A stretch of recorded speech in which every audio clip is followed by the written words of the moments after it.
Existen dos diagramas que se utilizan mucho y que nos van a dar pie para empezar a estudiar propiedades termodinámicas. Uno es el diagrama presión-volumen y otro es el diagrama de temperatura contra entropía. Estos dos diagramas se usan demasiado para describir procesos, ya que nos dan algunas propiedades que son muy valiosas. Iniciamos en un estado inicial, a la redundancia, y a través de un proceso podemos ir a nuestro estado final. Y recordemos que estas trayectorias pueden ser de muy diferente naturaleza, pero pongamos que existe el proceso, se da de tal suerte que sigue esta trayectoria. En este caso, aquí se podría ver, o lo que se ve, es el área bajo la curva, que el área debajo de esa curva representa el trabajo. Y lo que se alcanza a ver es que empezamos con un estado inicial, un volumen muy pequeño, y no sé ni siquiera cuál sea el sistema ni cómo sea, pero está cambiando de volumen. Quiere decir que es de frontera deformable y va a llegar hasta un volumen más grande, que es el estado final.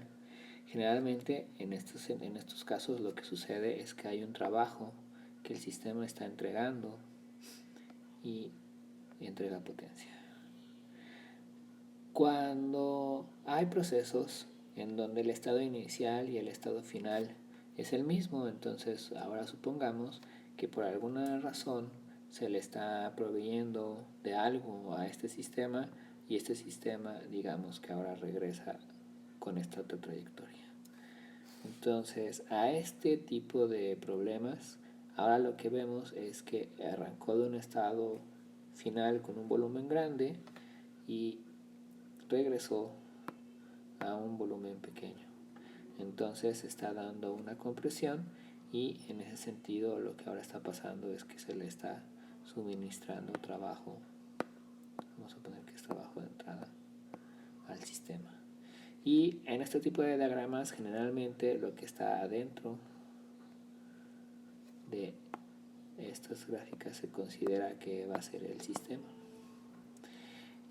Para los efectos gráficos, solamente para efectos gráficos de las flechas. Entonces las flechas cuando están saliendo de entre las curvas es que el trabajo está siendo entregado del sistema hacia los alrededores, y cuando las flechas entran a los diagramas quiere decir que se está entregando trabajo, más bien que el sistema está consumiendo trabajo o algún agente externo está proveyendo trabajo. Cuando en los procesos el estado final o regresamos hasta el estado inicial, como sería este punto, arrancamos de aquí, llegamos a un estado F, luego regresamos y encontramos nuestro inicio y nuestro fin es lo mismo. Se dice que este es un proceso, el proceso se le llama que es un ciclo. Y estos ciclos son de gran relevancia para la generación de potencia. En el caso de el diagrama de temperatura contra entropía, esta representa otra cosa. Entonces vamos a poner que aquí tengo un estado 1 para no hablar de inicio y de fin. Vamos a poner que aquí tengo por alguna razón un estado 2 y por aquí tenemos un estado 3.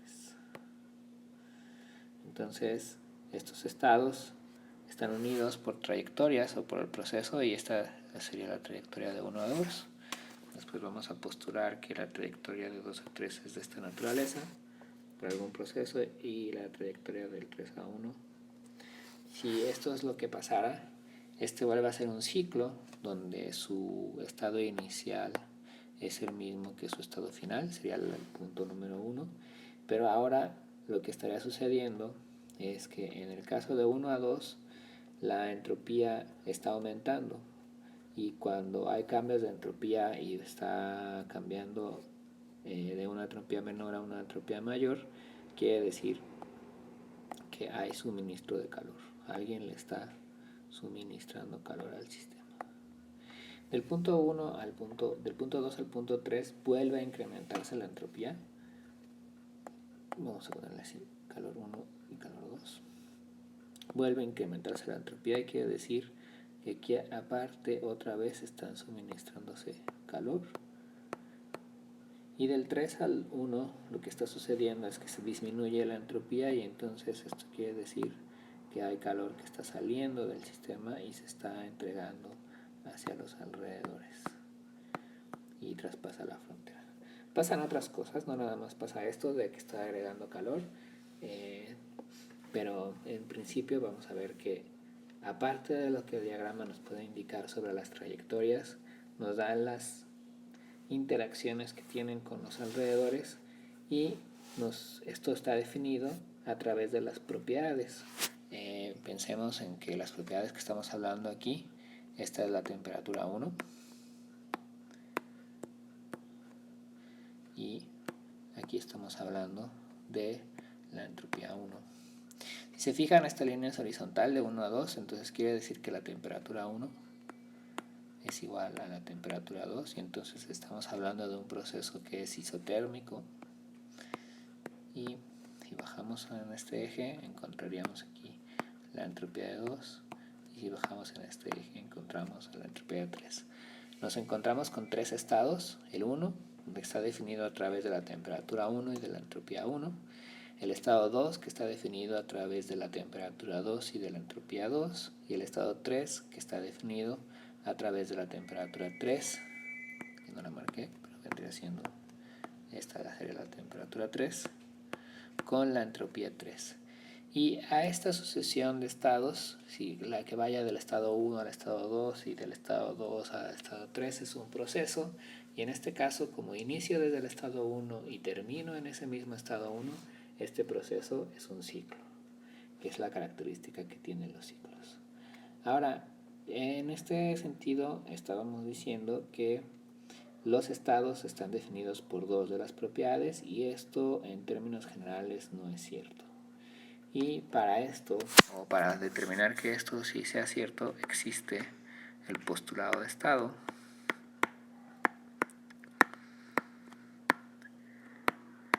que nos da la definición de una sustancia pura. Entonces nos dice que para una sustancia pura,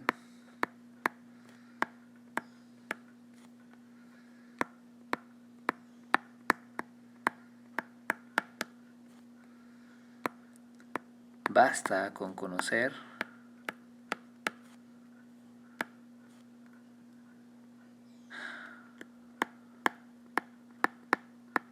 dos propiedades termodinámicas.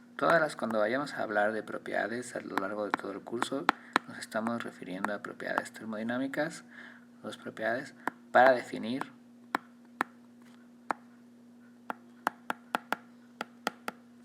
su estado. Es decir, con dos propiedades que yo conozca del sistema, yo voy a poder conocer todas las demás propiedades que le pueda encontrar a este sistema. Y entonces, si dentro de este ciclo lo que estuviéramos trabajando fuera una sustancia pura, entonces al conocer la temperatura 3 y la entropía de 3, esto me llevaría a conocer, vamos a decir, también el volumen 3, la presión 3 y otras propiedades termodinámicas que yo tenga asociado a esto, siempre y cuando esta sea una sustancia pura. Ahora, ¿cuál es una sustancia pura? Pues todos los elementos de la tabla periódica son sustancias puras, pero pues básicamente casi nunca trabajamos con ello. El agua es una mezcla de dos de estos elementos, de hidrógeno y de oxígeno. Sin embargo, es una mezcla que es muy estable en el rango de las propiedades con las que lo vamos a estar manejando, y se le va a considerar una sustancia pura, ya que no cambia su estructura. A pesar de que pueda cambiar de fase, la estructura se sigue manteniendo. El aire también lo vamos a considerar como una sustancia pura, a pesar de que es una mezcla de nitrógeno más oxígenos más CO2 más otros componentes. Lo vamos a considerar también como una sustancia pura, debido a que es bastante estable y mantiene su estructura a los diferentes rangos de propiedades que vamos a estar manejando. En términos generales,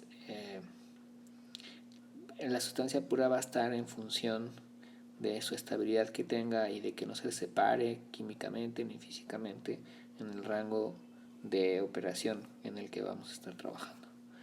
pero este postulado de estado nos va a dar pie a que si yo conozco únicamente dos de las propiedades en las que se encuentra ese sistema, yo pueda definir el estado y pueda encontrar más propiedades que vamos a hablar más adelante de ellas.